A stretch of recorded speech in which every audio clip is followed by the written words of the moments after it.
अस्सलाम वालेकुम वरहमतुल्लाहि वबरकातुहू। क़यामत का दिन और 3 आदमियों की पेशी अल्लाह रब्बुल आलमीन के हुजूर में। सुने, बहुत ही इबरत और सबक आमोज बात है। मुजाहिद रहमतुल्लाह अलैह कहते हैं कि क़यामत के दिन 3 आदमियों को बारगाह इलाही में लाया जाएगा। एक अमीर होगा, दूसरा मरीज और तीसरा गुलाम। अमीर से कहा जाएगा कि किस चीज ने तुझे मेरी इबादत से रोके रखा था? ऐसी कौन सी मसरूफियत थी कि तू मेरी तरफ आ ही नहीं सका?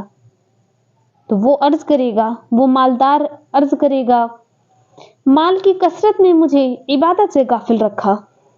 उसके बाद अल्लाह ताला सैयदना सुलेमान अलैहिस्सलाम को पेश करने के लिए कहेंगे और अब सैयदना सुलेमान अलैहिस्सलाम को पेश किया जाएगा और आप अलैहिस्सलाम की बादशाहत की झलक दिखाकर उस शख्स से पूछा जाएगा, उस मालदार शख्स से पूछा जाएगा कि तुम्हारे पास ज्यादा दौलत थी या इनके पास है?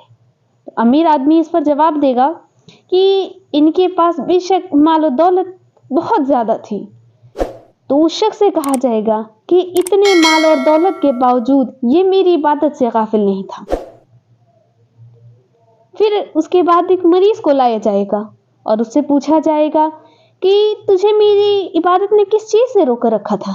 मेरी इबादत से क्या चीज माने थी? तो वो जवाब देगा कि या अल्लाह, मैं बीमार था। तो अब सैयदना अय्यूब अलैहिस्सलाम को बीमारी की हालत में लाया जाएगा और पूछा जाएगा कि तुम ज्यादा बीमार और लाचार थे या कि ये?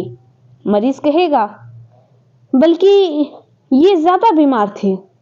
तो उस मरीज से कहा जाएगा कि बीमारियों और ज़ैफ भी उसे मेरी इबादत करने से बाज नहीं रख सका। अब गुलाम की बारी होगी, गुलाम को पेश किया जाएगा। फिर उससे पूछा जाएगा कि किस चीज ने मेरी इबादत से तुझे बाज रखा? वो जवाब देगा, मैं गुलाम आदमी था। उसके बाद अब सैयदना हजरत यूसुफ अलैहिस्सलाम की गुलामी की जिंदगी दिखाई जाएगी और पूछा जाएगा, तुम्हारी गुलामी और कैद ज्यादा सख्त है या कि इनकी? वो जवाब देगा कि बेशक इनकी, यानी हज़रत यूसुफ अलैहिस्सलाम की कैद-ओ-बंद की जिंदगी ज्यादा सख्त थी। तो अल्लाह रब्बुल आलमीन फरमाएगा, उनकी गुलामी और कैद भी मेरी इबादत के आड़े ना आ सकी। मेरे और आपके पास क्या उज़र है? आप बताएं। आइए हम सब तौबा इस्तग़फ़ार करते हुए अपने गुनाहों की माफ़ी मांगे अल्लाह रब्बुल आलमीन से और मालिके कायनात और खालिके अर्ज़ व समा की इबादत में जुट जाएं। अल्लाह रब्बुल आलमीन इतना मुबारक महीना हम पर ला रहा है।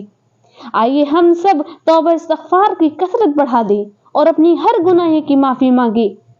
अपनी किसी भी नमाज को, किसी भी सजदे को माल की वजह से या गुलामी की वजह से या बीमारी का बहाना बना करना छोड़ें। उसने हमें और जिनों को सिर्फ अपनी इबादत के लिए पैदा फरमाया है और अगर बतकाज़ाए बशरियत गुनाह सरज़द भी हो जाए तो माफ़ी मांगने में बिल्कुल देर नहीं करनी चाहिए।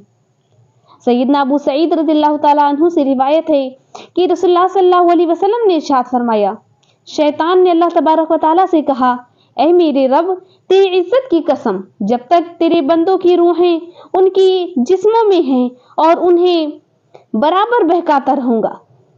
अल्लाह ताला ने उसके जवाब में फरमाया, मेरी इज्जत व जलाल की कसम, जब तक वो मुझसे अपने गुनाहों की माफ़ी चाहते रहेंगे मैं भी उन्हें माफ़ करता रहूंगा। तो सोचें कि अल्लाह ने उसे शैतान से क्या वादा कर दिया है।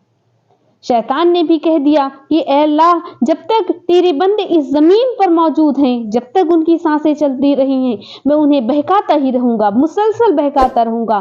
तो अल्लाह ने भी फरमाया, मेरे जो नेक बंदे जो मुझसे अपनी गुनाहों की माफियां मांगते रहेंगे, जो गुनाहों से डरते रहेंगे, मैं भी उन्हें मुसलसल माफ करता रहूंगा। अल्लाह ने तो हमारे लिए अपनी माफी के दरवाजे कभी बंद नहीं किए, हम क्यों उस दरवाजे को खटखटाने में देर कर रहे हैं? हम आज ही आइए तौबा इस्तग़फ़ार में जुट जाएं, अपने रब से माफियां मांगे। वो शैतान हमें कितना भी बहकाए, लेकिन हमारा रब तो हमें संभालने वाला है, हमारा रब तो हमें हमारे गुनाहों की माफियां देने वाला है। बस इंतजार किस चीज का है? आज ही तौबा कि आज ही अल्लाह रब्बुल आलमीन से तौबा कर ले।